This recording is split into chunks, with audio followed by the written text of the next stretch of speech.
அஞ்சுகுடிக்கொரு சந்ததியாய் ஆழ்வார்கள் தம் செயலை வெஞ்சி நிற்கும் தன்மையளாய் பிஞ்சாய் பழுத்தாளை ஆண்டாளை பத்தியுடன் நாளும் வழுத்தாய் மனமே மகிழ்ந்து.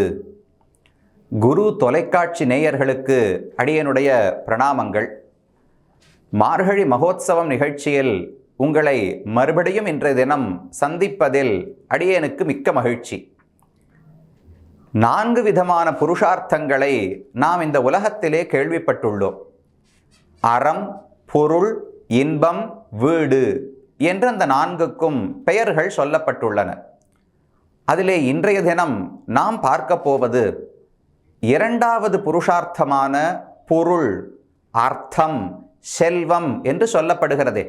அந்த செல்வத்தை பற்றி ஆண்டாள் தன்னுடைய திருப்பாவையிலே நமக்கு எப்படி எடுத்துரைக்கிறாள் என்பதைத்தான் இன்று நாம் அறிந்து கொள்ளப் போகிறோம். ஆண்டாள் ஆழ்வார்களுக்குள்ளே ஒரே ஒரு பெண் ஆழ்வாராக பிறந்தவள். 5 குடிக்கு ஒரு சந்ததியாய் ஆழ்வார்கள் தம் செயலை விஞ்சி நிற்கும் தன்மையளாய் என்று ஆண்டாளை பற்றி புகழ்ந்து பாடுகிறார்கள். மற்ற ஆழ்வார்களெல்லாம் ஆண்களாக பிறந்தபடியால் கண்ணனை தனக்கு கணவனாக நினைக்க வேண்டுமென்றால் தன்னை பெண்ணாக பாவித்து கொள்ள வேண்டுமோ? நேரடியாக கண்ணனை தனக்கு கணவனாகவோ காதலனாகவோ நினைக்க முடியாது. தன்னையே ஒரு பெண்ணாக நினைத்து கொண்டு கண்ணனை தனக்கு காதலனாக மற்றவர்கள் நினைக்க வேண்டும். ஆனால் ஆண்டாளுக்கு என்ன ஏற்றம் என்றால் இயற்கையாகவே பெண்ணாக பிறந்தவள். அப்ப கண்ணனை பார்த்தவுடனே ஆண்டாளுக்கு ஏற்படக்கூடிய பக்தி, காதல் என்பது மிகவும் அதிகமானது. அதே போல மற்ற ஆழ்வார்கள் எல்லாம் சற்று வயதாகித்தான் சிறந்த ஞானத்தை அடைந்தார்கள். ஆண்டாளோ பிறக்கும் போதே சிறந்த ஞானியாக துளசி செடிக்கு அருகிலே தானே பிறந்தாள். துளசி செடிக்கு ஒரு பண்பு உண்டு. மற்ற செடிகள் எல்லாம் பிறந்த உடனே, முளைத்த உடனே மணத்தை பரப்பவே பரப்பாது. செடி முளைத்து அது வளர்ந்து இலைகள் வந்து புஷ்பம் மலர்ந்த பிறகுதான் அதிலிருந்து மனம் நமக்கு தெரியும். ஆனால் திருத்துழாய் மட்டும் அங்குரம் முளை விடுகிறது பாருங்கோ. பூமியிலிருந்து வெளியே வரும்போதே தன்னுடைய மனத்தை எல்லா திசைகளிலும் பரப்புகிறது. அதை போலத்தான் ஆண்டாளும் சின்ன வயதிலேயே 5 வயது பெண்ணாக இருக்கும் போதே எத்தனையோ அர்த்தங்களை தன்னுடைய திருப்பாவை என்கிற பிரபந்தத்திலே தானும் சொல்லி போனாள். அந்த பெண், ஆண்களை விட பெண்களுக்கே செல்வத்தை பற்றின ஒரு நல்ல புரிதல் இருக்கும் அல்லவா? இன்றைக்கு உலகத்தில் எப்படி இருக்கும்னு ஆராய்ச்சி எல்லாம் பண்ணி பெண்கள் எல்லாம் குடும்பத்தில் இருக்கக்கூடிய வரவு செலவுகளை அவ்வளவு பார்ப்பதில்லையாம். அது ஆண்கள் தான் எந்த பணத்தை எங்க போட்டு வைக்கலாம்னு நிறைய முடிவெடுக்கிறார்கள். பெண்களுக்கு அதுல உரிமை கொடுக்கவில்லை என்றெல்லாம் இன்றைக்கு ஆய்வு கட்டுரைகள் வருகின்றன. அந்த காலத்தில் பெண்கள் தான் நன்றாக இதையெல்லாம் தாங்களும் சமாளித்து வந்திருப்பார்கள். அதை போல ஆண்டாளும் செல்வத்தை பற்றின ரொம்ப ஒரு அழகான புரிதலை சொல்லுகிறார். மற்ற ஆழ்வார்கள் கூட இவ்வளவு திருத்தமாக, பெண் பேசினாலே சுருக்கமா இருக்கும், ஆழமாக இருக்குமோ இல்லையோ, அதை போல ஆண்டாள் செல்வத்தை 3 நிலைகளிலே நமக்கு எடுத்து சொல்லுகிறாள். முதல் நிலை இது சாமானிய மக்களுடைய புரிதல். அடுத்த நிலை கொஞ்சம் ஞானிகளுடைய புரிதல். அதற்கும் அடுத்த நிலை முற்றிலும் உணர்ந்த மெய்ஞானத்தை அடைந்தவர்களுடைய புரிதல் என்று 3 நிலையாக செல்வத்தை பற்றி சொல்லுகிறாள். அதைத்தான் நாம் இன்றைய பகுதியிலே பார்க்க இருக்கிறோம். முதல் நிலையை ஒரு பாசுரம், திருப்பாவினுடைய 3வது பாசுரத்திலே சொல்லுகிறாள். ஓங்கி உலகளந்த உத்தமன் பேர் பாடி நாங்கள் நம் பாவைக்கு சாற்று நீராடினால் தீங்கின்றி நாடெல்லாம் திங்கள் மும்மாறி பெய்து ஓங்கு பெரும் சென்னல் ஊடு கயல் உகள பூங்குவளைப் போதில் பொறிவண்டு கண்படுப்ப தேங்காதே புக்கு இருந்து சீர்த்த முலை பற்றி வாங்க குடம் நிறைக்கும் வள்ளல் பெரும் பசுக்கள் நீங்காத செல்வம் நிறைந்தேலோர் எம்பாவாய் என்பது 3வது பாசுரம். இந்த பாசுரம் முழுவதுமே நல்ல செல்வம், நாடெல்லாம் செழிப்போடு இருக்க வேண்டும், எந்த வேறுபாடும் கிடையாது. வடக்க, தெற்க, மேற்க, கிழக்கே ஒரு வேறுபாடு கிடையாது. நல்லவர்கள், தீயவர்கள் ஒரு வேறுபாடு ஆண்டாள் மனதிலே கிடையாது. ஒரு தாய் தன்னுடைய குழந்தைகளுக்கு நன்மை நினைக்கும் போது இவன் நல்லவனாக இருக்கிறான், இவன் நன்றாக இருக்கட்டும், இவன் தீயவனாக தவறான எண்ணத்தோடு இருக்கிறான், இவனுக்கு நான் உணவு கொடுக்க மாட்டேன், இவனை நான் போஷித்து வளர்க்க மாட்டேன் ஒரு தாய் சொல்லுவாளா? தாயை பொறுத்தவரை நல்லவனோ தீயவனோ மகன் குழந்தை தானே. அதை போல ஆண்டாள் இந்த பாசுரத்திலே உலகத்தில் அனைவருக்கும் நன்மை ஏற்பட வேண்டும்னு பிரார்த்திக்கிறாள். இதில் ஒரு முக்கியமான கருத்து, தனக்காக ஆண்டாள் இந்த செல்வத்தை பிரார்த்திக்கவே இல்லை. ஆண்டாள் மார்கழி மாதத்திலே நோன்பு இருந்தாள். நோன்பிருந்தாள்னு சொல்லுவதை விட துவாபர யுகத்திலே கோபிகைகள் எல்லாம் கோகுலத்திலே ஒரு நோன்பை அனுஷ்டித்தார்கள். அதற்குள் ஒரு கோபிகையாக தன்னையும் நினைத்து கொண்டு தானும் அந்த நோன்பை அனுஷ்டிப்பது போலே அனுகாரம் செய்து கொண்டாள் என்றுதான் சொல்லுகிறார்கள். ஆண்டாள் யாரோடையும் சேர்ந்து ஒரு பொம்மையை பண்ணி வச்சுட்டு எந்த ஒரு விரதத்தையும் அனுஷ்டிக்கவில்லை. ஹேமந்த ரித்துவினுடைய முதல் மாதமான மார்கழி மாதத்திலே கோகுலத்தில் இருந்த பெண்கள் எல்லாம் கண்ணனை கணவனாக அடைய வேண்டும் என்பதற்காக ஒரு விரதம் செய்தார்கள். அந்த விரதத்தை செய்யும் கோபிகையாக தன்னையும் நினைத்து கொள்ளுகிறார் ஆண்டாள். மனதால் அப்படி நினைத்து கொண்டு தானே ஆய்ப்பாடியில் இருப்பது போல பாசுரங்களை பாடுகிறாள்.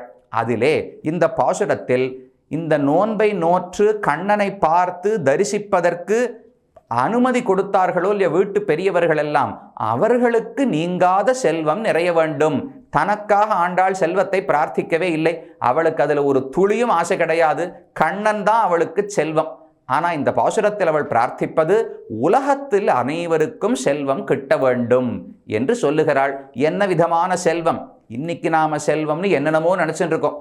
ஆண்டாள் உண்மையான செல்வம் என்னென்ன நாட்டில் இருக்க வேண்டும்னு சொல்லுகிறாள்.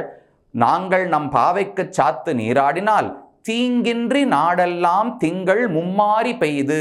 தீங்கின்றி என்றால் அதில் ஒரு துர்பிக்ஷம், நமக்கு இப்போ ஒரு பஞ்சம்னு சொல்கிறோமோ இல்லையோ, இந்த பஞ்சம் முதலான எந்த தீங்குகளுமே இல்லாமல் நாடெல்லாம் திங்கள் மும்மாறி பெய்து. திங்கள்னா ஒரு மாசம், ஒரு மாசத்துக்கு 3 முறை மழை பொழிய வேண்டும்னு ஆண்டாள் சொல்லுகிறாள்.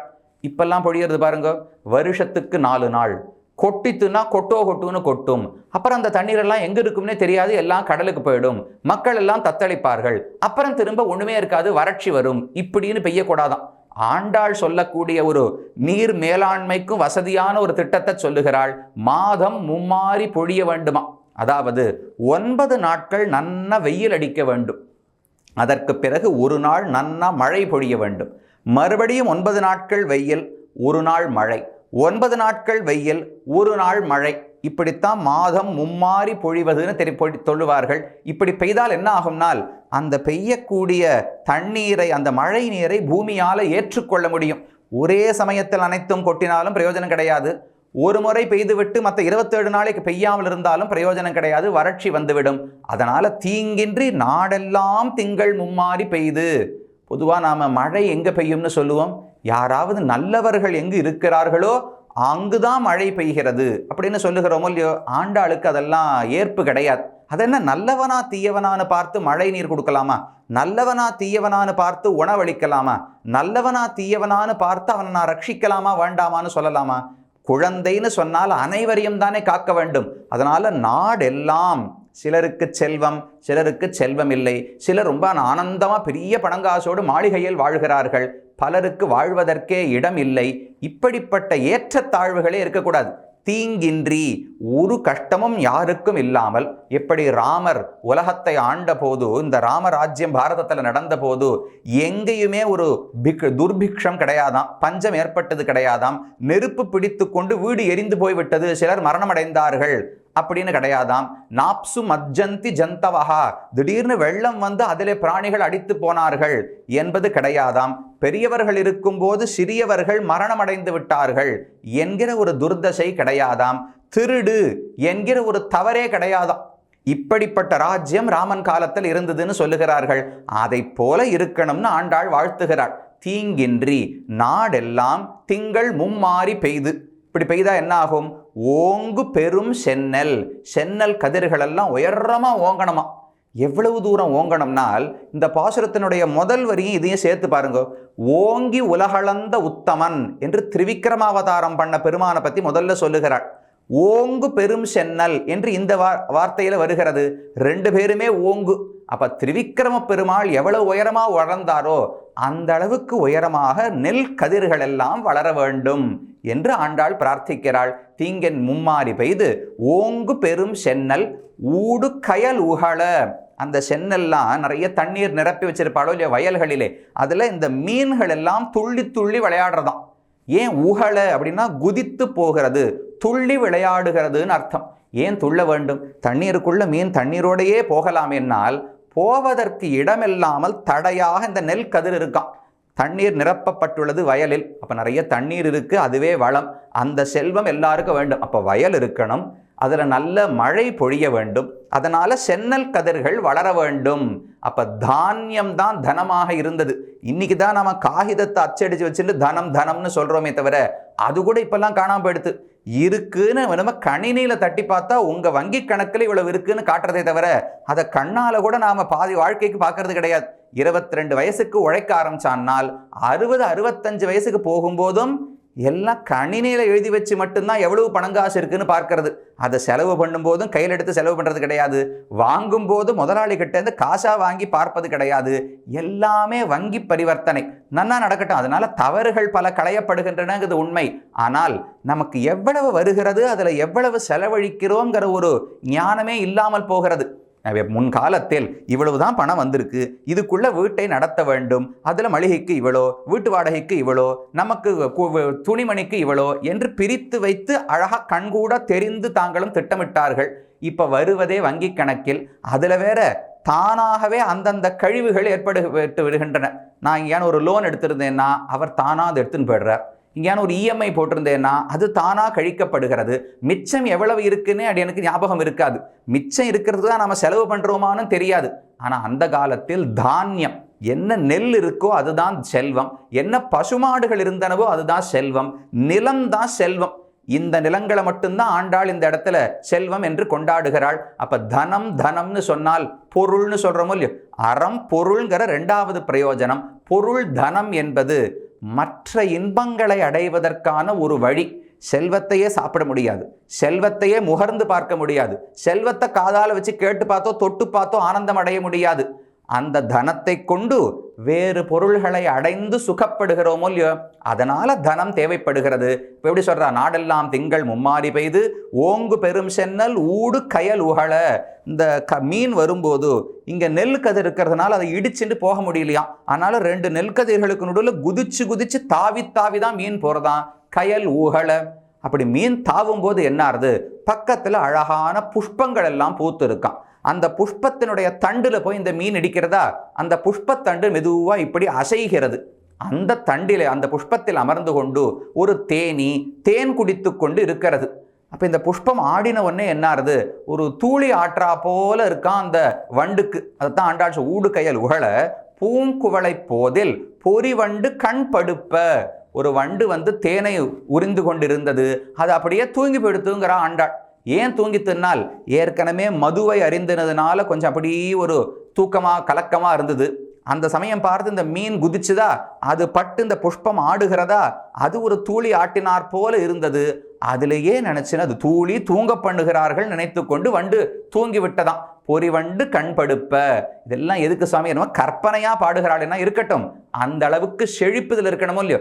எத்தனை ஜீவராசிகளை சேர்க்கிறா பாருங்க. மீனும் வேண்டும், மீன் இல்லாமலும் அந்த ஈகோ சிஸ்டம்னு சொல்றாளே, அதுல ஒரு எறும்பும் வேண்டும், அதுல ஒரு தேனியும் வேண்டும், மீனும் வேண்டும், புஷ்பமும் வேண்டும், நெல்லும் வேண்டும், மாடும் வேண்டும், மழையும் வேண்டும், நிலமும் வேண்டும். இது எல்லாம் நன்னா ரட்சிக்கப்பட்டால் தான் செல்வம் தனம் இருக்கிறதுன்னு அர்த்தமே தவிர காகிதத்துல தனம் இருக்கிறதுன்னு ஆண்டாள் பாடவே இல்லை.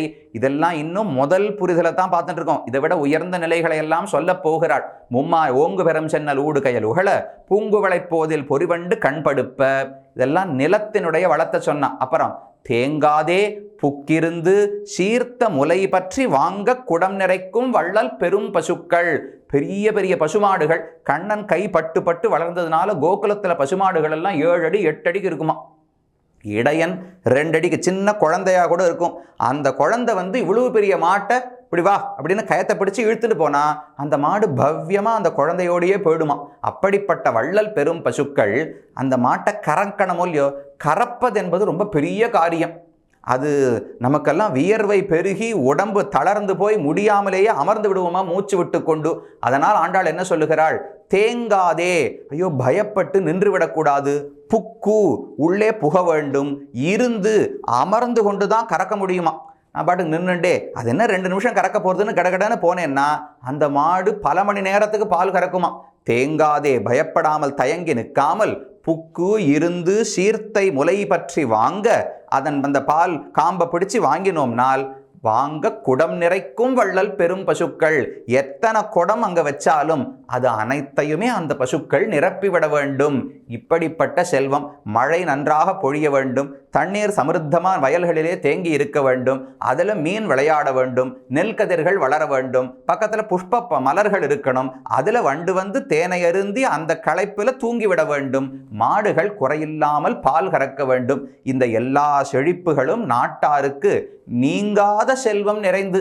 இதெல்லாம் வந்துவிட்டு உடனே போய்விடும். செல்வம்னு சொன்னாலே அதுதான் ஒரு பெரிய கஷ்டம்.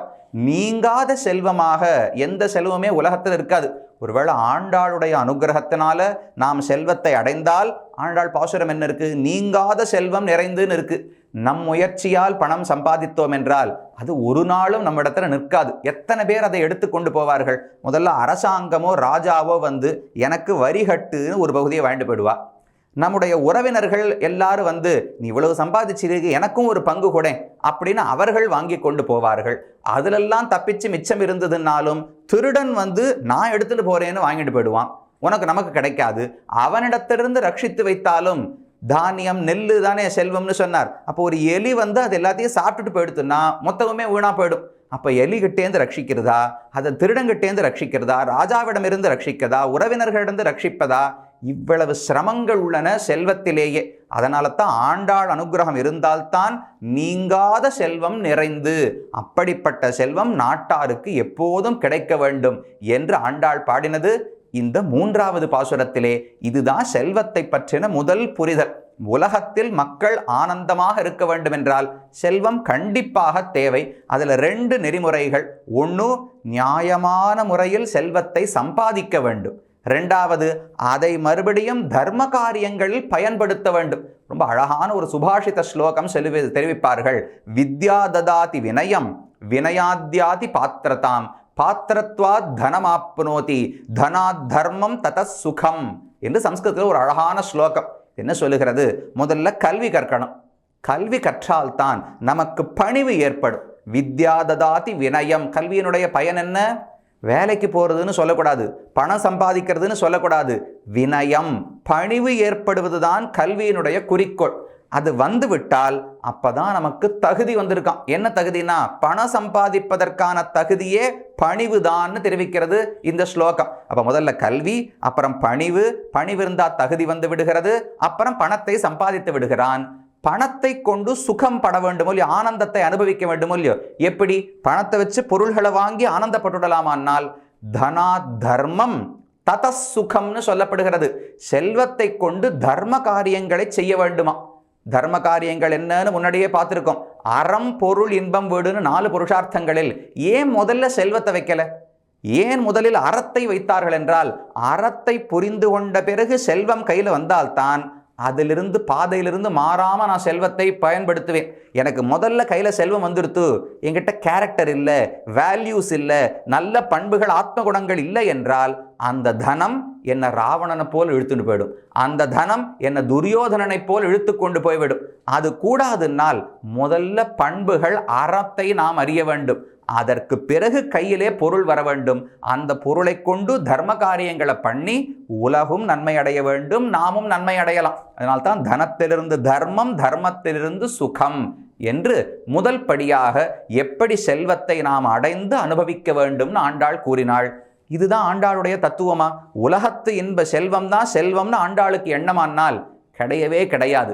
இந்த செல்வம் தாழ்ந்தது, எப்போதும் அழியக்கூடியது. ஷரீர பதனாவதி பிரபு நிஷேவண ஆபாதனாது அபிந்தன பிரசமதம் தனம் தந்தனம் என்று சுவாமி வேதாந்த தேசிகன் என்கிற ஆச்சாரியர் தெரிவிக்கிறார். அவர் என்ன சொல்றார்? நாம பணம் சம்பாதிப்பதெல்லாம் எதற்கு? இந்த ஒரு 1/2 சாண் 1 சாணுக்கு ஒரு வயிறு இருக்கே, இந்த வயத்தை நிரப்புவதற்காகத்தான் இவ்வளவு பணத்துக்கு பின்னாடி போறோம். அந்த பணம் என்ன செய்ய வைக்கிறது? பிரபு நிஷேவண ஆபாதனாத், உயிர் பிரியும் நிமிஷம் வரை யார் எனக்கு பணம் கொடுப்பாளோ அவ வீட்டு வாசல்லையே படுகாடு கற்கிறனோ இல்லையோ, எனக்கு ஒன்றும் பெருமையெல்லாம் செல்வம் கொடுப்பதே கிடையாது. யார் யார் காலிலோ விழுந்து எனக்கு கொஞ்சம் கொடுக்குறியா, கொஞ்சம் பணம் கொடுப்பவர்களும் நான் அவனுக்கு இப்போ கொடுத்துட்டேன்னா அவன் நல்ல சௌக்கியமா வாழணும்னு யாருமே கொடுக்க மாட்டா. இன்னைக்கு நான் அவனுக்கு கொடுக்குறேன், 1 மாசத்துக்கு அது அவனுக்கு போறோம், திரும்ப வந்து என் காலில் விழணும், திரும்பவும் கொடுப்பேன், திரும்ப என் காலில் விழணும். தன் காலை விட்டு ஒருவன் உயர்ந்து போவதை உலகத்தில் யாருமே ஆசைப்படுவது கிடையாது, பகவானை தவிர. அவர் ஒருத்தர் தான் காலில் விழுந்தவனை தமக்கு சமமாக உயர்த்தக்கூடியவர். மற்ற யாருமே உலகத்தில் அப்படியெல்லாம் தனத்தை கொடுக்க முடியாது. அப்ப செல்வம், உலகத்து செல்வம் என்ன பண்ணும்?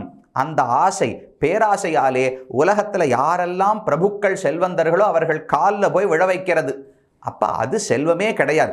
எனக்கு தாழ்ச்சியை ஏற்படுத்தக்கூடியதை நான் ஏன் செல்வம் என்று கருத வேண்டும்? அப்போ எது செல்வம்னு கேட்டீர்கள் என்றால், தனம் உதூட கோவர்தனம் தனஞ்சய செந்தனபூஷணம் தனம். அர்ஜுனனுடைய தேர்தட்டில் முன்னாடி நின்னாரே கீதாச்சாரியன், அவருடைய திருவடிகள் தான் எனக்கு செல்வம். தன்னுடைய திருவடிகளால் உலகத்தை அளந்தானே திரிவிக்ரமன், அவனுடைய திருவடிகள் தான் எனக்கு செல்வம். அந்த செல்வத்தை நான் எப்போதும் அணிந்திருக்க வேண்டும். பணங்காசை நன்னா உடம்புல அணிஞ்சுக்கணும்னு ஆசைப்படலாம். ஏதோ நகைகளை வாங்கி அணிந்து கொள்வதல்ல, பகவானுடைய திருவடிகளை அணிந்து கொள்வதுதான் செல்வம். அவனோடு சேர்ந்திருப்பதுதான் செல்வம். ராமனுக்கு 3 தம்பிகள் இருந்தார்கள். அதில் ஒரு தம்பிக்கு மட்டும்தான் லக்ஷ்மணன்னு பெயர் ஏற்பட்டது. லக்ஷ்மணன்னா என்ன? லக்ஷ்மி சம்பன்னஹா, நிறைய செல்வம் உடையவன் அர்த்தம். அவர் இன்னைக்கு சுவாமி செல்வத்தோடு இருந்தார். பரதன் தான் 14 ஆண்டுகளுக்கு ஒரு இன்டர்மீடியட் டைம், அந்த ஒரு இடைப்பட்ட காலத்துக்காவது அவர் ஒரு ராஜாவாட்டம் இருந்தாரோ இல்லையோ. ராஜாவினோட பொறுப்பில் பாதுகையை வச்சுட்டு தான் சேவகனாக இருந்தார். ராமன் ராஜாவாக இருந்தார். லக்ஷ்மணன் எப்ப ராஜாவாக இருந்தார்? இவர்கிட்ட என்ன செல்வம் வந்ததென்றால், அவர் பணங்காசு என்கிற செல்வத்தை உடையவரே அல்ல. லக்ஷ்மணனிடத்தில் இருந்த செல்வம் ராமனை விட்டு பிரியாமல் இருந்தாரோ இல்லையோ. பரதன் கூட பிரிந்திருக்கிறான், சீதை கூட பிரிந்திருக்கிறாள். ஆனால் லக்ஷ்மணன் ராமனை விட்டு பிரிந்ததே கிடையாது. அதைத்தான் செல்வம்னு கொண்டாடுகிறார்கள். அப்ப செல்வமுடையவன் லக்ஷ்மணன் சொன்னால் பகவானோடு நெருக்கம், அவனை விட்டு பிரியாமை என்கிற செல்வத்தை உடையவன். இந்த அர்த்தத்தை ஆண்டாள் எங்கு சொல்லுகிறார்கள் என்றால், ரொம்ப தேடவே வேண்டாம். முதல் பாசுரம், மார்கழி திங்கள் மது நிறைந்த நன்னாளால் நீராடப் போதுவீர் போதுமினோ நேரிடையீர் சீர்மல்கும் ஆய்ப்பாடி செல்வச் சிறுமீர்கள் என்று ஆண்டாள் பாடுகிறாளோ இல்லையோ.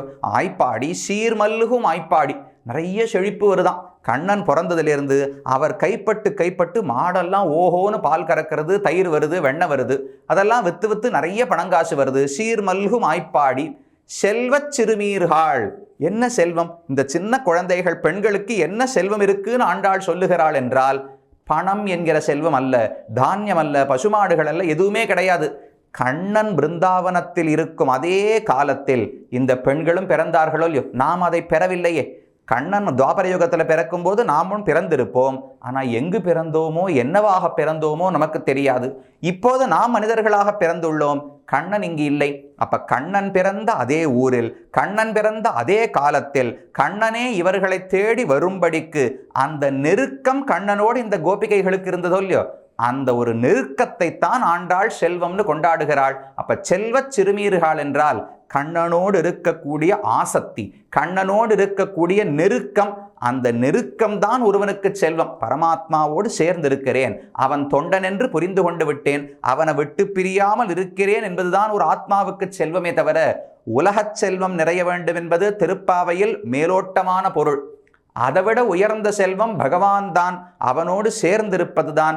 அந்த செல்வம் அனைவருக்கும் கிட்ட வேண்டும் என்பது ஆண்டாளுடைய உள்ளுரை பொருள். இது 2வது நிலை. அதோடு நிற்கவில்லை. 3வது ஒரு நிலையை ஆண்டாள் பாடியிருக்கிறாள். ஏற்ற கலங்கள் எதிர்பொங்கி மீதளிப்ப மாற்றாதே பால் சொரியும் வள்ளல் பெறும் பசுக்கள் ஆற்றப் படைத்தான் மகனே அறிவுராய் என்று ஒரு பாசுரத்தில் ஆண்டாள் பாடுகிறாளோ இல்லையோ. இல்லை என்ன சொல்றா? ஏற்ற கலங்கள் எதிர்பொங்கி மீதளிப்ப. ஆய்ப்பாடியில் ஒரு மாடு கிட்ட போய் பாத்திரத்தை வச்சோம்னா அது கொட்டுற பாலுக்கு அந்த பாத்திரம் நிறைஞ்சு கீழே வழிய ஆரம்பிச்சிடுவான். உடனே அவசரமா அந்த பாத்திரத்தை எடுத்துட்டு அடுத்த ஒரு பாத்திரத்தை வச்சோம்னா அதுவும் நிறைந்து வெளியில வழியுமா. அதை எடுத்துட்டு, இதை சின்ன பாத்திரம்லாம் போறல, பெரிய ஒரு அண்டாவா வைப்போம்னு பெரிய பாத்திரத்தை வச்சா அதுவும் நிறைந்து வெளியில வழியுவான். ஏற்ற கலங்கள், எத்தனை கலங்கள் பாத்திரத்தை நாம ஏந்தினாலும் எதிர்பொங்கி மீதளிப்ப அத்தனையும் நிரம்பி வழியும்படிக்கு மாற்றாதே பால் சொரியும் வள்ளல் பெரும் பசுக்கள். கொடுத்துட்டேன் போரும்னு சொல்லவே சொல்லாதான். நம்ம பகவான் பெருமாளை போய் கோவிலில் சேவிக்கிறோமோ இல்லையோ, இப்படி வச்சுருக்கார். அபயம், அபயஹஸ்தம்னு வச்சுருக்காரோ இல்லையோ. என்னைக்கான அந்த பெருமாள் இந்த கையை இப்படி திருப்புவாரோ? போரும் உனக்கு நிறைய கொடுத்துட்டேன், இனிமே நான் கொடுப்பதாக இல்லைன்னு கை திருப்புவாரா? திருப்பவே மாட்டா. அதை போல இந்த பசுக்கள் மாற்றாதே போருங்கிற எண்ணம் இந்த பசுமாடுக்கு வரவே வராது, கொடுத்து கொண்டே இருக்கிறது. அப்படிப்பட்ட வள்ளல் பெரும் பசுக்கள் ஆற்றப்படைத்தான் நிறைய உடையவர் நந்தகோபாலன். அந்த ஆற்றப்படைத்தான் மகனே, நந்தகோபாலனுடைய மகன் என்று கண்ணனை அழைக்கிறாள். இந்த பாசுரத்துக்கு உள்ளுரை பொருளாக ஒன்று சொல்லுவதுண்டு. இந்த இடத்துல ஆற்றப்படைத்தான் நிறைய பசுநிறை செல்வத்தை உடையவன் நந்தகோபாலன் சொல்லுகிறாள் ஆண்டாள். உள்ளுரை பொருள் என்னவென்றால், இந்த இடத்திலே தன்னுடைய சொந்த தமையனார் அண்ணனான ராமானுஷரை சொல்லுகிறாள் என்று ஆச்சாரியர்கள் சொல்லுகிறார்கள். அப்படியா? அவர்கிட்ட என்ன பசுமாடு இருந்ததுனால் அவருடைய சிஷ்யர்கள் தான் அவருடைய பசுமாடுகளே. ராமானுஷர் தன்னுடைய சிஷ்யருக்கு ஒரு அர்த்தத்தை சொல்றார்னால் அந்த சிஷ்யர்கள் உலகத்தில் எத்தனை சிஷ்யர்களுக்கு இந்த அர்த்தத்தை பரப்பி இருப்பார்கள். ஒவ்வொருத்தரும் நாம எவ்வளவு கேட்டு போறோமோ அதை விட அதிகமான அர்த்தங்களை ஆச்சாரியர்கள் நமக்கு கொடுக்கிறார்களோ இல்லையோ, அப்படிப்பட்ட ஆச்சாரியர்கள் தான் பசுக்கள்.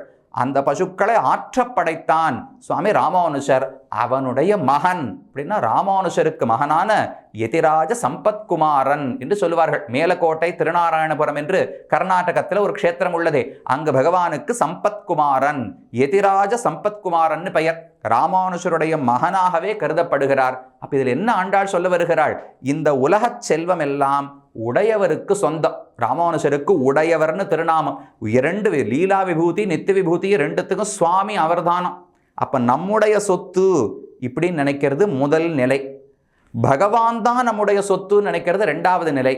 எல்லாமே ராமானுஷருடைய சொத்து என்று நினைப்பது மூன்றாவது நிலைன்னு ஆண்டாள் சொல்லுகிறாள். அப்ப பகவானே ராமானுஷருக்கு மகன்னா அவருக்கு அடிபணிந்தவர் தானே. அப்ப உலகத்துக்கே சுவாமி யார் என்றால் தன்னுடைய தமையனாரான சுவாமி ராமானுஷர் என்று ஆண்டாள் சொல்லுகிறாள். அப்போ ஒரு பொருள் செல்வம் என்பதை நல்ல வழியில் சம்பாதித்து தர்மத்துக்கு பயன்படுத்தினால் அது எவ்வளவு சேர்ந்தாலும் தப்பே கிடையாது. ஆண்டாள் வேண்டாம் என்று சொல்லவே இல்லை. ஆனா இது முதல் கட்ட புரிதல். இன்னும் கொஞ்சம் மெச்சூரிட்டி வந்தா என்ன புரியணும்? இது ஒரு செல்வமா? இது என்னைக்குமே நிரந்தரமாக இருப்ப போவதில்லை. பகவானுடைய திருவடிகள் தான் எனக்கு செல்வம். அந்த திருவடியை நான் தலையால தரித்தேன் என்றால் எனக்கு மகுடம் வைத்து ராஜாவாக ஆக்கினதாகத்தானே கணக்கு. இது இரண்டாவது புரிதல். மூணாவது புரிதல், எனக்கென்று ஏது செல்வம்? பகவானும் எனக்கு செல்வம் அல்ல, உலக செல்வமும் எனக்கு செல்வம் அல்ல. நான் ராமானுஷருடைய சொத்து, நான் தான் ராமானுஷருடைய செல்வம். அவர் வேண்டியபடி என்னை பயன்படுத்தி பகவானுக்கு கைங்கரியத்தை செய்து கொள்ள வேண்டும் என்று மூன்று விதத்திலே பொருள், செல்வம், அர்த்தம் என்கிற ஒரு புருஷார்த்தத்தை ஆண்டாள் சொல்லி உள்ளதை இன்றைய தினம் நாம் அனுபவிக்க பெற்றோம். மேலும் மற்ற பகுதிகளிலே அடுத்தடுத்த புருஷார்த்தங்களை பற்றி பார்க்கலாம்.